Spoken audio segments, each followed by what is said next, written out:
الرحمن الرحيم إن الحمد لله نحمده ونستعينه ونستغفره ونعوذ بالله من شرور أنفسنا ومن سيئات أعمالنا من يهده الله فلا مضل له ومن يضلل فلا هادي له وأشهد أن لا إله إلا الله وحده لا شريك له وأشهد أن محمدا عبده ورسوله صلى الله عليه وعلى آله وصحبه وسلم تسليما كثيرا. أما بعد، محترم سامعین کرام، یہ ہمارا دروس کا سلسلہ ذی الحج کے اس مبارک عشرے اور اس کے فضائل سے متعلق.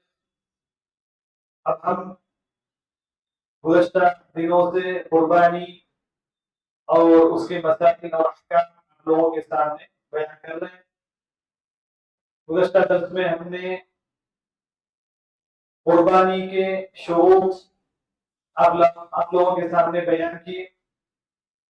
تو مجمل طور پر اضحیہ جو جانور اللہ تبارک و تعالیٰ کے راستے میں قربان کیا جاتا ہے، قربانی میں اس کو ذبح کیا جاتا ہے، تو اس کی کتنی شروط ہیں؟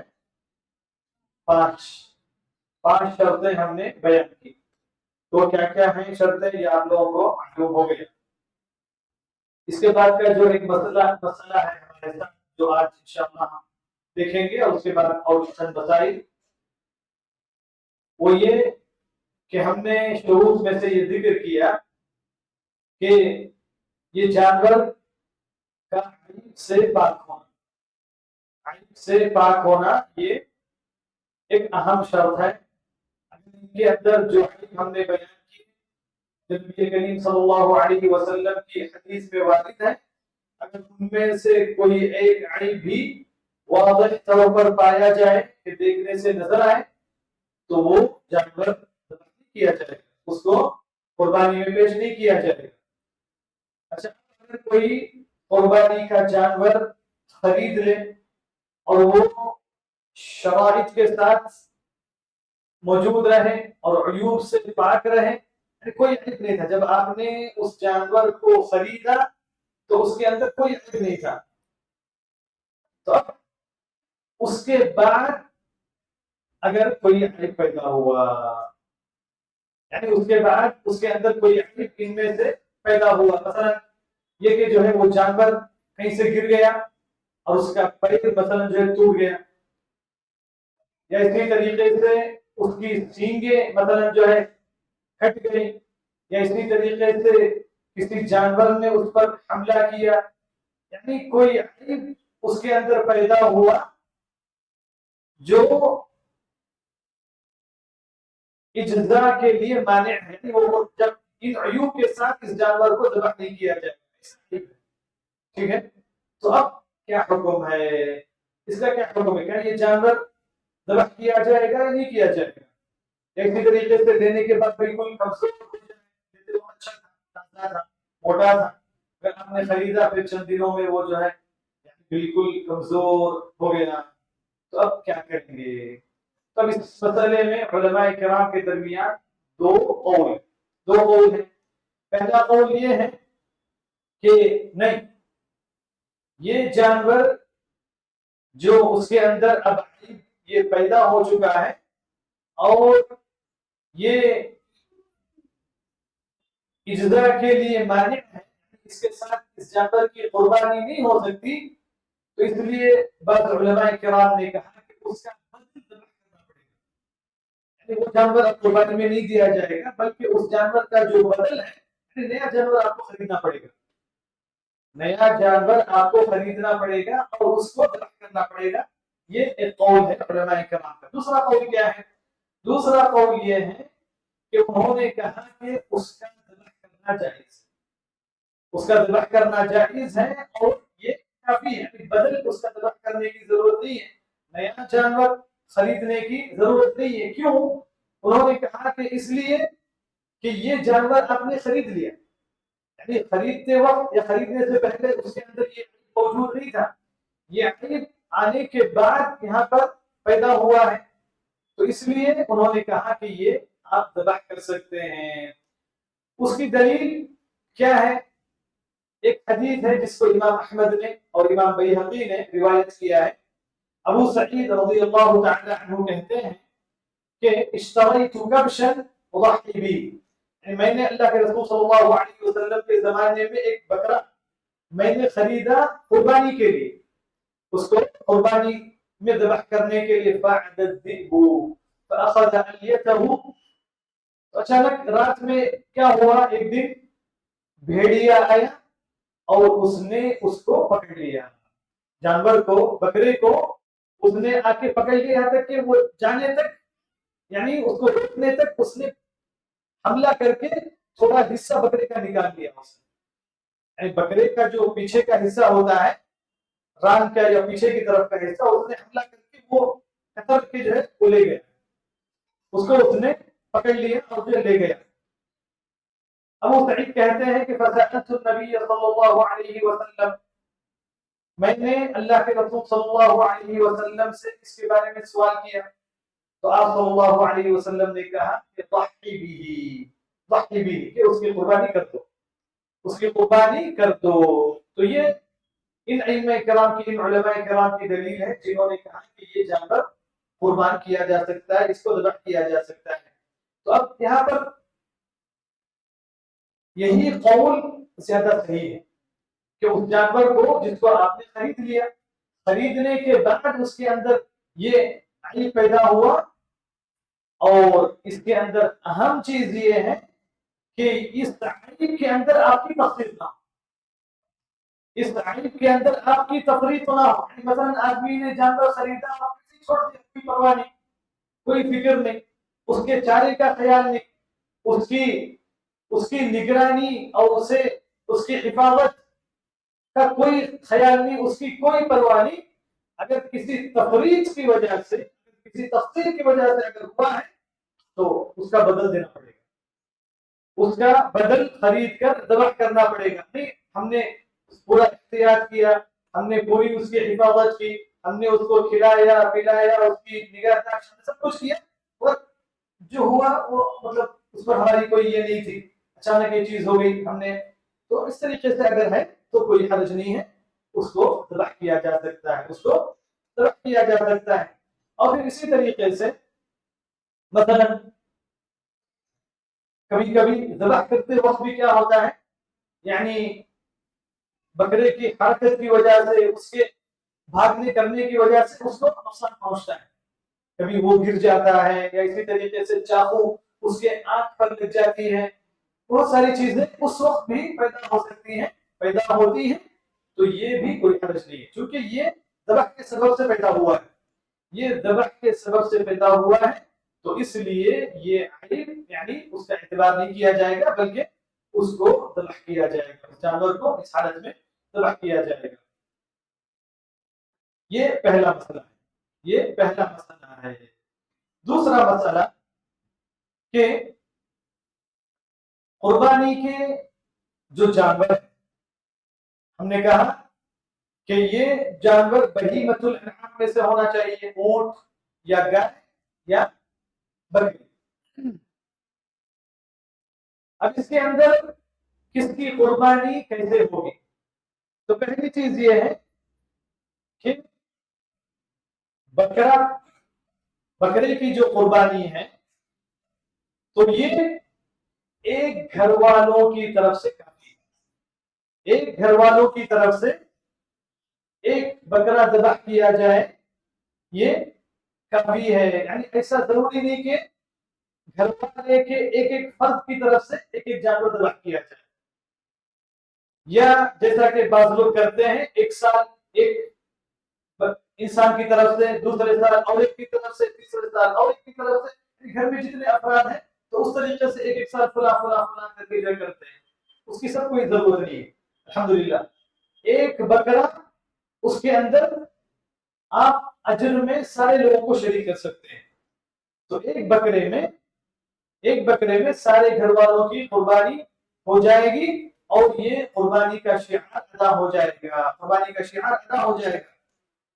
اس کی دلیل کیا ہے؟ اس کی کئی ایک احادیث ہیں. جابر رضی اللہ تعالی عنہ کہتے ہیں شہدت مع رسول اللہ صلی اللہ علیہ وسلم الاضحى في المصلى کہ میں اللہ کے رسول صلی اللہ علیہ وسلم کے ساتھ عید الاضحیٰ میں شریک رہا. مصلی میں آپ نے نماز پڑھی، گراؤنڈ میں آپ نے نماز پڑھا، فضا میں آپ نے نماز پڑھا.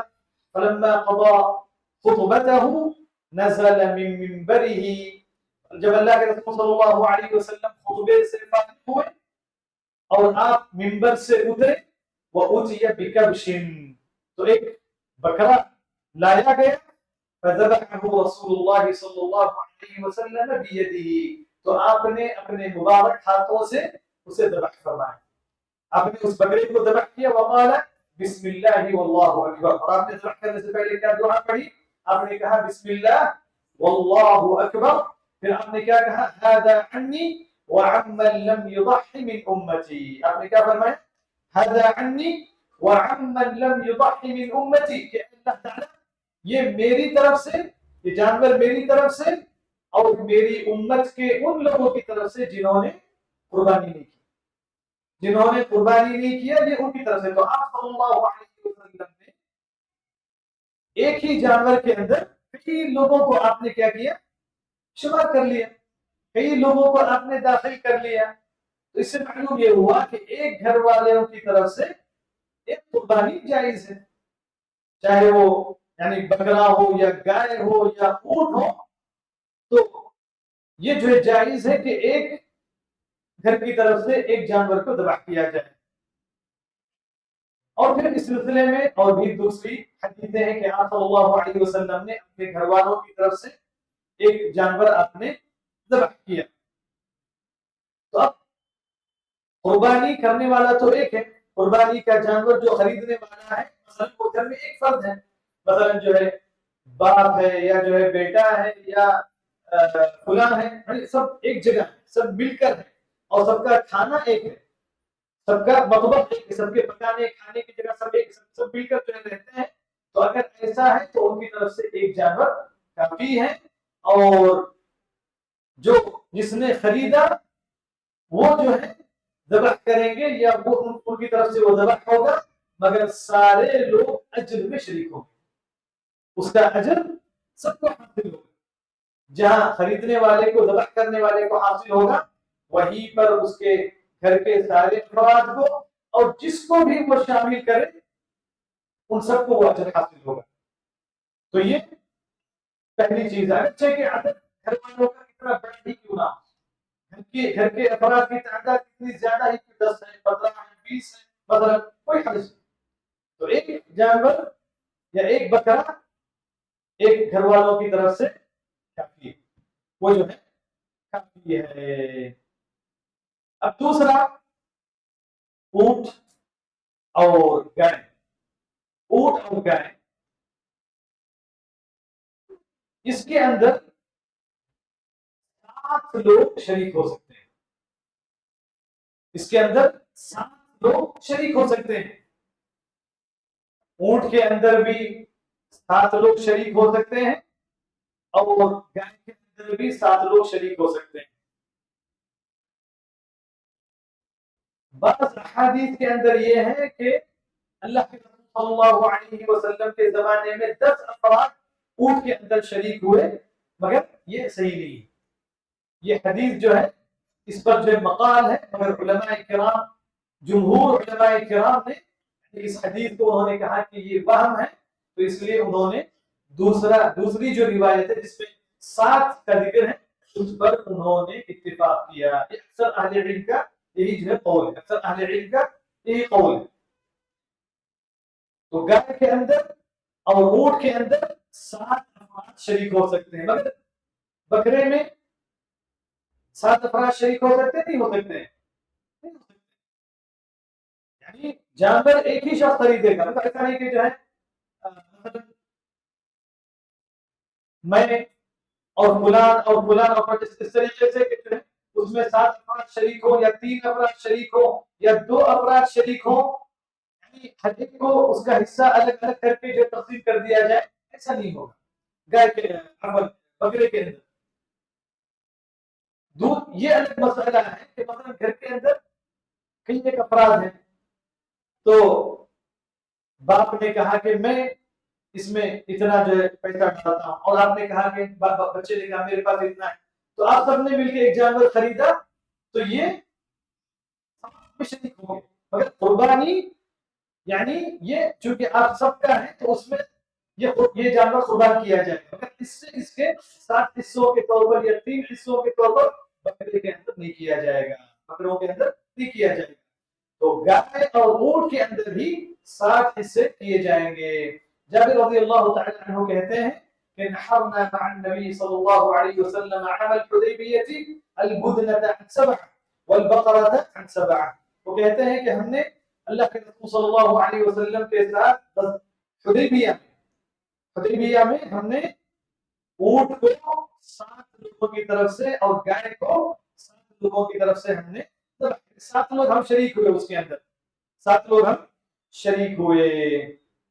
तो यही नबी करीम सल्लल्लाहु अलैहि वसल्लम से साबित है। तो इसलिए इन 2 जानवरों के अंदर शिरकत जायज है, बकरे के अंदर शिरकत जायज नहीं है। और ये जो 7 हिस्से हैं, इसके अंदर कोई भी शरीक हो सकता है, कि एक घर के अफराद ही उसमें शरीक होना है, या खुला ही उसमें शरीक हो सकते हैं, ऐसा नहीं। कोई आदमी मसलन अपने घर के इस्तेमाल के लिए ले, या इसी तरीके से एक आदमी कुर्बानी के लिए ले, नीयतें मुख्तलिफ उसमें हो सकती हैं, नीयतों का एक होना कोई जरूरी नहीं, मगर वो जानवर जो है कुर्बानी ही का जानवर को एतबार किया जाएगा, कुर्बानी ही का जानवर एतबार किया जाएगा। और तीसरा मसला जो आपके सामने रखा जाएगा, और इस पर हम अपनी बात को खत्म करेंगे, वो ये कि जो मुज़ाही है, कुर्बानी करने वाला है, वो उस पर पाबंदियां क्या है, उस पर क्या पाबंदियां हैं। तो इससे पहले हमने जिक्र किया था कि उम्मु सलमा रज़ियल्लाहु तआला अन्हा ने कहा अल्लाह के रसूल सल्लल्लाहु अलैहि वसल्लम से कि जब हिलाल ज़िलहज्जा का हिलाल नजर आ जाए, चांद नजर आ जाए, और जिसका कुर्बानी का इरादा हो, उसको चाहिए कि वो अपने बाल, अपने नाखून और अपने चमड़े वगैरह को ना निकाले। तो ये अल्लाह के रसूल सल्लल्लाहु अलैहि वसल्लम की हदीस है, उम्मु सलमा रज़ियल्लाहु तआला अन्हा ने बयान किया। तो इस सिलसिले में भी उलमा किराम के जो है यानी 2 अक़वाल हैं, यानी बाज़ ने इस चीज को जिसमें आपने ये मना फरमाया कि नाखून और बाल वगैरह नहीं निकालना चाहिए, तो बाज़ उलमा किराम ने कहा कि ये हदीस नबी करीम सल्लल्लाहु अलैहि वसल्लम से साबित है, इमाम मुस्लिम ने इसको रिवायत किया है, लिहाजा इसकी पाबंदी होगी, लिहाजा इस पर अमल किया जाएगा। और फिर इसके अंदर ये भी एक मसला है कि किस पर ये पाबंदी है, किस पर ये पाबंदी है, यानी सिर्फ जो पैसा अदा करे उस पर ये पाबंदी है, या सारे घर के अफराद पर ये पाबंदी है। तो इसमें सही कौल यही है कि जो जानवर खरीदने वाला है सिर्फ उसी पर ये पाबंदी है, घर के दूसरे अफराद पर ये चीज नहीं है, मतलब जो बीवी पर, बच्चों पर, फुला पर ये जो है हुक्म नहीं है, बल्कि जो जानवर खरीदने वाला है, क्योंकि हकीकत में भाई उसी की तरफ से कुर्बानी है, उसने दूसरों को अजर में शरीक किया, तो दूसरे जो भी शरीक है वो अजर में शरीक है, मगर जानवर इसने जो अपने माल से, अपने पैसों से इसने खरीदा। तो ये एक कौल ये है कि ये पाबंदी जरूरी है, इस पर अमल करना जरूरी है, इसकी मुखालफत हराम है। दूसरा कौल ये है कि नहीं, क्योंकि उन्होंने कहा कि अल्लाह के रसूल सल्लल्लाहु अलैहि वसल्लम से एक और हदीस है जिसमें उम्मुल मोमिनीन आयशा रज़ियल्लाहु तआला अन्हा कहती हैं कि मैं अल्लाह के रसूल सल्लल्लाहु अलैहि वसल्लम के कुर्बानी के जानवरों के लिए, जिसको आप सल्लल्लाहु अलैहि वसल्लम काबतुल्लाह के लिए हदिया भेजते थे, हदाया भेजते थे, तो मैं उन जानवरों के जो कलाई, जो कुर्बानी के जानवर उम्रे में या हज में पेश किए जाते, उनको बाहर से ले जाने वाले उन जानवरों के गलों में कुछ पहनाते, कुछ चीजें डालते, जिसकी वजह से लोगों को मालूम होता कि ये कुर्बानी का जानवर है, ये मक्के को जाने वाला जानवर है, तो उनके घर में उन जानवरों को ये चीजें जो पहनाई जाती। तो आयशा रज़ियल्लाहु तआला अन्हा वो कलाइद जानवरों के लिए वो तैयार करती, वो बनाती, वो कहती है कि नबी करीम सल्लल्लाहु अलैहि वसल्लम इन जानवरों को भेजते मक्के की तरफ, फिर आप सल्लल्लाहु अलैहि वसल्लम पर कोई चीज हराम नहीं होती। यानी वो ये कहना चाहती है कि नबी करीम सल्लल्लाहु अलैहि वसल्लम के ऊपर जो कोई पाबंदी नहीं आती, यानी ये चीजें नहीं है, वो ये साबित करना चाहती है कि ये नहीं है। फिर उलमा किराम ने इसका ये जवाब दिया कि उम्मुल मुमिनीन उम्मु सलमा रज़ियल्लाहु तआला अन्हा की हदीस ये खास इस मसले के अंदर रहा। उम्मुल मुमिनीन आयशा रज़ियल्लाहु तआला अन्हा की हदीस ये हदीस आम है, और उम्मु सलमा रज़ियल्लाहु तआला अन्हा की हदीस ये इस मसले के ताल्लुक से है कि जो नबी करीम सल्लल्लाहु अलैहि वसल्लम ने खुसूसन दिल हज के कुर्बानी के ताल्लुक से आप सल्लल्लाहु अलैहि वसल्लम ने बयान फरमाया, और वो आप सल्लल्लाहु अलैहि वसल्लम के हदायत जो आप सल्लल्लाहु अलैहि वसल्लम मदीने से रवाना किया करते थे, और आप जब उस वक्त हज के लिए नहीं गए बल्कि आपने सिर्फ जानवरों को रवाना किया, सिर्फ जानवरों को आपने भेजा, और आप जो मदीने ही में रहे, आप मदीने ही में रहे। तो ये उलमा किराम के अक़वाल हैं, और बाज़ उलमा किराम ने इसकी जो छूट दी है, इजाजत दी है। तो बहरहाल इसमें राजिह मसला यही है कि इसके अंदर पाबंदी होगी, क्योंकि ये हदीस नबी करीम सल्लल्लाहु अलैहि वसल्लम से साबित है, ये हदीस नबी करीम सल्लल्लाहु अलैहि वसल्लम से साबित है। और इसी तरीके से जब हिस्सा ले दिया जाता है, जब हम ऊंट में या गाय में जब हिस्सा लेते हैं, तो उस हिस्से के अंदर क्या हम उसमें भी अपने घर वालों को शरीक कर सकते हैं अजर में? वो तो एक हिस्सा है, जानवर तो नहीं है। गाय के अंदर या ऊंट के अंदर एक हिस्सा हम ले रहे हैं, तो इसमें भी उलमा किराम के दो कौल हैं। इंशाअल्लाह इसमें सही कौल यही है कि आप अजर में अपने घर वालों को भी शरीक कर सकते हैं, आप अजर में अपने घर वालों को भी शरीक कर सकते हैं। तो ये चंद मसाइल हैं जिनको हमने आपके सामने बयान किया। बाकी मसाइल इंशाअल्लाह कल के दर्स में हम बयान करेंगे। अल्लाह ताला से दुआ है कि अल्लाह तबारक व तआला हम तमाम को इल्म नाफी अता फरमाए, हम तमाम को दीन की फिक्र अता फरमाए। आमीन व आखिरु दअवाना अल्हम्दुलिल्लाहि रब्बिल आलमीन व सल्लल्लाहु वसल्लम अला नबीना मुहम्मद व अला आलिहि व सहबिहि अजमईन वल्हम्दुलिल्लाहि रब्बिल आलमीन। जज़ाकुमुल्लाह खैर। सवाल वगैरह है किसी के पास तो सवाल कर सकते हैं।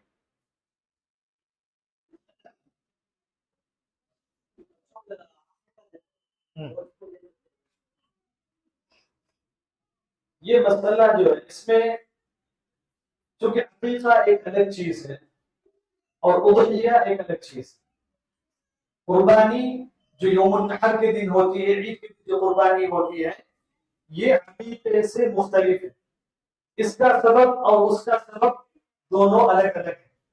तो इसीलिए उलमा इकराम ने कहा कि इन दोनों के दरमियान तदाखुल नहीं, इसलिए बेहतर यही है कि दोनों चीजें अलग की जाए, दोनों चीजें अलग की जाए। क्योंकि अकीका एक जो शुक्राना है, एक शुक्राना है, अल्लाह तबारक व तआला का शुक्र अदा किया जाता है उस मौलूद पर, उस बच्चे पर जो अल्लाह तबारक व तआला ने आदमी को अता किया है, और ये इसका मकसद अलग, तौहीद इसका मकसद अलग है। तो इसलिए अलग अलग तबाह करना यही जो है ज्यादा